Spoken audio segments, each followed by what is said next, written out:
Possessiveness, చాలామంది దీన్ని అనుమానం అనుకుంటారు, కానీ కాదు. రెండిటికి చాలా డిఫరెన్స్ ఉంది.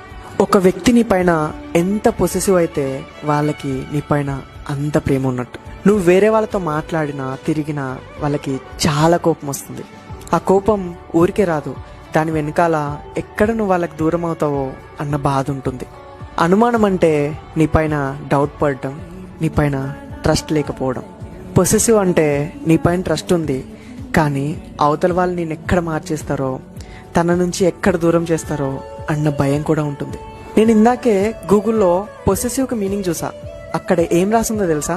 నువ్వు మొత్తం నాకే కావాలి, నీ ప్రేమ, నీ అటెన్షన్, నీ కేరింగ్, నీ టైం, ప్రతి ఒక్కటి నాకే సొంతం. యాక్చువల్లీ ఇది ఇంగ్లీష్లో ఉంది, నేను తెలుగులోకి ట్రాన్స్లేట్ చేశా. కొంతమందికి ఇది అర్థం కాక నువ్వు నా పైన డౌట్ పడుతున్నావు అంటే నా క్యారెక్టర్ని బ్యాడ్ అంటున్నావా, నన్ను బ్యాడ్ చేస్తున్నావా అని అనుకుంటారు. అవతల వాళ్ళ మనసులో నీ ప్లేస్ ఏంటో, అసలు వాళ్ళు నేను ఏ లెవెల్లో ఊహించుకుంటున్నారో నీకు ఎలా తెలుస్తుంది చెప్పు? ప్లీజ్, లవ్ని, దాని వెనకాల ఉన్న పొసెసివ్నెస్ని తప్పుగా అనుకోవద్దు. ఇంకా నువ్వు హ్యాపీగా ఫీల్ అవ్వాలి ఒకరి నీ గురించి పొసెసివ్ ఫీల్ అవుతున్నారంటే. Please don't misunderstand your loved once.